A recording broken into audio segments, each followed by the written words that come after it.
Boa tarde, pessoal. Hoje eu vou apresentar para vocês, continuar aquela aula de motor de corrente contínua, né? E hoje nós vamos extrair os parâmetros, as equações importantes que relacionam os parâmetros do motor de corrente contínua, né? Anteriormente a gente viu alguns princípios físicos de funcionamento da máquina, né? Da máquina de corrente contínua, a construção, o porquê ele gira, enfim. Hoje, aqui nós vamos fazer o modelamento elétrico do motor. A coisa se dá da seguinte maneira. Vocês se lembram que eu tinha uma etapa de campo, né? O motor tinha uma etapa de campo. Vamos supor aqui um ímã permanente, mas pode ser também, ao invés de ímã permanente, vamos fazer um eletroímã. O campo sendo um eletroímã. Tem aqui a bobina, o núcleo de algum material ferromagnético e a alimentação. E aqui o rotor, né? A armadura inserida naquele campo, com o comutador, a escova e também uma tensão de alimentação de armadura. Existe uma corrente de armadura, tal. Aqui uma corrente de campo. Então existem dois circuitos separados, o circuito de campo, né? E o circuito de armadura, que é o rotor.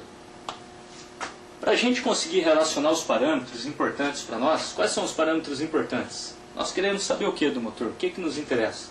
Interessa conhecer o torque dele e a velocidade de giro, né? Ou seja, aqui nós vamos chamar de velocidade angular. Geralmente é dado em RPM, na vida prática, nos exercícios aí, mas a conversão em RPM para radianos por segundo, que é a velocidade angular, é muito fácil e isso a gente faz sem problema nenhum.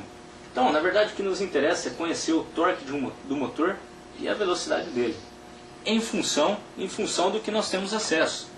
Só que eu diria que é a saída do motor. O que eles nos fornecem? Eles nos fornecem um torque e uma velocidade de giro, de eixo. O torque nos dá a ideia da capacidade de carga que esse motor consegue movimentar. Ele consegue movimentar um elevador ou vai conseguir movimentar apenas uma caixinha de fósforo? Enfim, depende do valor do torque dele, da força do motor. Está relacionado diretamente à força da máquina, né? Os parâmetros de entrada que nós temos controle, geralmente são as correntes, né? Parâmetros de entrada. São as correntes de armadura, corrente de campo, se ele não for de ímã permanente, né? Se não for um motor de corrente contínua de ímã permanente, a tensão de armadura, tensão de alimentação do circuito de armadura, né? Que na verdade se chama VT, né? A gente vai chamar de VT, e a tensão do campo, chamada de VF. Tendo isso em mente, do que eu preciso, sabendo que eu preciso, esses parâmetros de saída, torque, velocidade, e esses parâmetros de entrada, correntes do circuito de armadura, circuito de campo, tensão do circuito de armadura e tensão do circuito de campo, eu vou desenhar aqui o modelamento elétrico, que transforma esse motor em um circuito elétrico. Muito fácil de analisar. Mesmo para vocês do curso de Engenharia de Controle e Automação, ter sabido esses conhecimentos elétricos sobre o que é resistência, indutância, que é o que vai aparecer aqui, é muito importante e é muito fácil. Para vocês também é muito fácil isso daí. Então vou desenhar primeiramente aqui o circuito de campo. Ele consiste de uma fonte de tensão VF, uma resistência que eu vou chamar de RF e uma indutância que eu vou chamar de LF. Da onde apareceu essa indutância LF, essa resistência RF? Ora, é a resistência do enrolamento de campo. É um fio. Todo fio tem resistência, então ela está representada aqui, por RF. E todo fio enrolado vai ter uma indutância significativa, então eu vou representar aqui por LF. E esse circuito tem uma alimentação, representada aqui por VF. Está aí o circuito de campo. O próximo circuito que a gente desenha do motor, próxima representação, modelamento elétrico do motor, é em relação à armadura, ao rotor, a parte girante do motor. A parte girante, ela possui uma fonte de alimentação externa ligada à parte girante através das escovas, como a gente já tinha conversado anteriormente e tal, e em contatos com o comutador, né, com os computadores. Para alimentar a armadura, eu vou utilizar uma fonte de tensão elétrica, uma fonte de corrente contínua, que eu vou chamar de VT. O enrolamento também é feito de fio, e fio possui resistência elétrica. Portanto, aqui aparece uma resistência de armadura, RA.